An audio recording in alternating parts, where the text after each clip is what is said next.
So I used to hate my period, like most people with menstrual cycles do, at least how it was when I was growing up. And this is how it was until I learned about a way of living that was a total game changer for me. And it's called cycle syncing. So I had no idea, first of all, that there were even four phases to my menstrual cycle. I was nearly 30 years old when I finally learned that. And I didn't even know that I could actually track or predict my symptoms throughout every month, or the fact that I changed throughout the month and that my hormones didn't stay consistent. And so that would impact the symptoms that I was feeling or experiencing. All these different things blew my mind. And so I'm very excited to get into this topic with you all today. If we haven't met yet, I'm Katie. I'm a mama, a coach, and a podcaster who is focused on empowering eco-minded mamas just like yourself to live sustainably. And in just a few years since learning how to cycle sync my own life, I have gone from absolutely dreading my period to now actually kind of loving it, which is really weird to say, because of everything I've learned about my body and how to honor her in all four phases from month to month. Today, I am joined by a cycle syncing expert and a mama of two, Cassandra. She's the creator of Cycle Synced, and she has a free toolkit for us today and tons of tips to help us sync up our lives with our cycle. So, Cassandra, welcome to the show. Thank you for being here. Hi, Katie. Thank you for having me. It's an honor to be here and share a lot of this wisdom with like-minded women who deserve to know this knowledge earlier than in their 30s, because I was just like you, found myself in my 30s being like, what is going on? And that's when I learned all the information as well. And so same boat of like, why didn't I know this earlier? Why isn't this taught in schools? Right? It Yeah. totally should be. I was like, I feel like my entire health system and education system let me down in this area. 100%. They totally did. But also, I feel like back then they probably didn't fully understand. We were still relating ourselves to men back then. And I think a lot of us get caught up in still doing that. But the truth is that we are far vastly different from men. And we need to start making this more common knowledge so that we can stop comparing ourselves to the way that men operate and realize that we are on a completely different playing field. Absolutely. And for the purpose of this show, too, I wanted to be sure to clarify that when we're using men and women terms, we're talking about cisgender men and women. And if anybody has a menstrual cycle that doesn't identify that way, but this information will pertain to them, then I hope you find this information valuable. But I would love, Cassandra, to just hear a little bit more of your background and your story and let us know, what brought you into such a unique space of cycle syncing and then coaching other people in how to do this. For sure. So I, like you in my 30s, had found myself with two small children and just really recognizing that my normal PMS symptoms tend to be way more intensified. And by that, like the rage, I felt so angry like once a month. And then I realized, like, oh, it's right before my period. And I could have sworn that I had a hormone imbalance. Wow. So I sought out actual answers. I got my blood tested. I was seeing a functional medicine doctor, and all my results came back normal. And it was just like, oh, you're just learning to live with small children. And that is what ultimately brought me to cycle syncing. I had heard on another podcast actually about what cycle syncing was, and it was like all these light bulbs went off. Mm. And it really moved me to be more serious about tracking my cycle, also because it was a little bit irregular. And so I was like, I need to really discern if this is like an actual problem or, if this is just normal, right? Your fluctuation in days. So I Hmm. started off by just tracking two basic things, which are my cycle day and my basic emotions. And from there, it kind of evolved into this whole whirlwind of tracking everything and realizing that there is a way to sync up every facet of my life to my cycle for my benefit. And in doing that, I also learned how to communicate with my husband and my kids about these things, and then my friends as well, and just kind of removing that icky shame feeling that a lot of women tend to have around talking about their periods.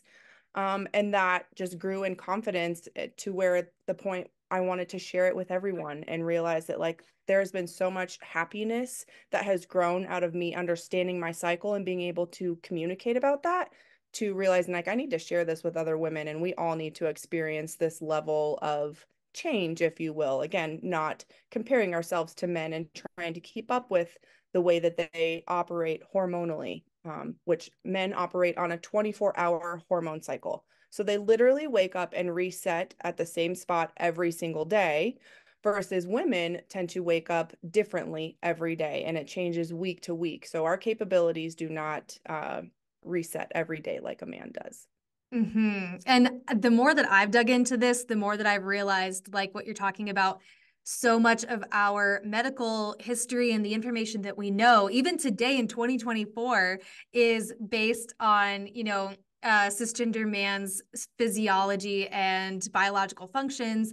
And even the way that we have like our work week structured, it's all based on that hormonal cycle, or just like, a consistent rate of living that is not cyclical like what we experience with menstrual cycle. So that was like a huge eye opener for me, and it allowed me to look at myself differently and with more grace and understanding, because I realized there's nothing wrong with me. There's nothing wrong with the fact that I feel more tired a certain time of the month and more energy another time of the month. Like, there's actually, and I know we're going to get into this, but there's kind of like superpowers in those things. And recognizing, you said something in one of your webinars recently that I loved, that you said, like, recognizing this is not me forever. This is me for the next few days. And just recognizing that alone, that like I'm going to change, the way I feel is going to change and fluctuate throughout the month, is actually really liberating to know that.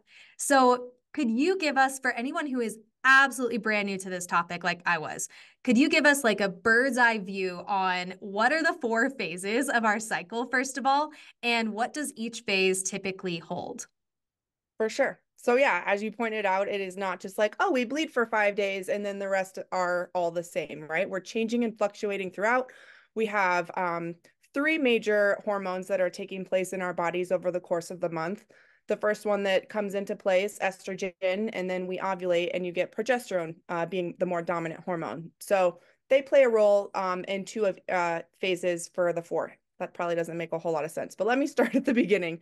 When you menstruate, cycle day 1 is your first day of your bleed, and that's your menstrual phase. And this is correlating to like our inner winter. And when we think about winter, what does winter tend to feel like? It feels like only hanging out with your family and close friends, right? We're kind of hibernating, like bring in the circle in really close, right? And there's also not a lot of life around us. Like all the leaves are off of the trees. There's no fruiting things happening. Like everything is kind of retreating and feeling inward. And that's exactly how your menstrual cycle feels, like retreating and slowing down. But then as soon after we bleed, our estrogen starts to kick in, and that's when our inner spring happens, right? And spring is like this resurrection of life. We immediately have this sense of the days are getting longer, the flowers are coming out in bloom, everyone's making all of their summer plans, and that's what estrogen kind of does for us, right? It gives us this nice sense of energy and confidence, if you will, going out into the world and just springing into life, right? And then we make our way into ovulation, which is kind of the peak of our menstrual cycle, that release of the egg. That is what your body is working for in the entire cycle, is to release that egg and hopefully fertilize it, right? And so ovulation is like our inner summer, that peak energy, the peak amount of daylight in the day. Like summer for us usually feels like out and about, hustle and a bustle, doing all of the things. We're planning all the trips, doing all the barbecues, we're making new friends. This tends to be like our biggest networking season, right? And getting out and socializing. It's very opposite of the winter feeling, right? So that's ovulation. And then just after ovulation is when our progesterone tends to kick in, and your progesterone rises because that's what your body needs to sustain life. So if a baby were to be made, an egg fertilized, your progesterone would stay high. And your progesterone rising tends to lead way to more emotional fluctuations, right? So that's when we tend to be labeled as the PMS B word, right? And have all of those sensations and angry feelings. We want to retreat from the world. And that is also in alignment with the fall, the harvest season, right? You're harvesting all the things and you're getting ready to retreat inward for that winter season. And so that's a lot of what your luteal phase feels like. It feels like, leave me alone. I need to put up a boundary. I'm feeling very tired. I just worked really hard during my follicular phase and my ovulatory phase. And now I'm just tired of all that hard work, right? So we retreat more inwards. Hmm. Okay, so I love the correlation between the four seasons because that's so easy for us to remember. So recapping, your menstrual phase is like your inner winter, and then follicular is like your inner spring, so you're starting to kind of wake up and get energized again. Your Mhm. ovulatory or ovulation phase is like your inner summer, and then the luteal phase is like your inner fall. And then it just continues like, it just starts over again month after month. Okay, so then what are some like tangible or maybe just relatable real life examples of what happens when we don't live in alignment with our menstrual cycle, with these phases? Because I feel like most people listening in are going to be able to relate to that. That's probably where they are if they haven't been giving this any attention or they just didn't know about it. So first off, I just want to highlight again this kind of like male-driven society that we get sucked into and be wanting to perform at that level. And men, like I said, can wake up and perform their daily routines, have the exact same breakfast, their workouts, like everything's scheduled to the nines, right? And so we want to have that type of regularity in our life, right? And so we try and do that, right? So say you're on some sort of diet plan, right? Intermittent fasting, or you're wanting to eliminate carbohydrates. That's a big one for women, right? Let's eliminate the carbs so I can eliminate some of the fat. So here's how it goes. After you menstruate, you feel really good and your body is able to keep up with your changes in lifestyle, the eating less calories, a more restricted window, and eliminating the carbs. But as soon as you ovulate, your body is literally craving more foods. You will burn an excess of 80 to 250 calories during your luteal phase. So that's why your body's literally craving more. So when your body's craving more, but you're giving it less, that gap between what you desire and what you're giving it is larger than it normally would be. So when you fall off that wagon, you fall hard, right? Mm. And so the same thing goes with like our work schedule, our workout schedule. When you're just going hard all the time, eventually it's going to catch up to you and you will crash and burn harder rather than finding that balance between, yeah, let's work out really hard this week and a half to 2 weeks, and then let's take it easy and bring it back a little bit. So finding that balance and more of like a week to week schedule rather than a day of the week schedule will help you find a much better balance that's in alignment with your cycle.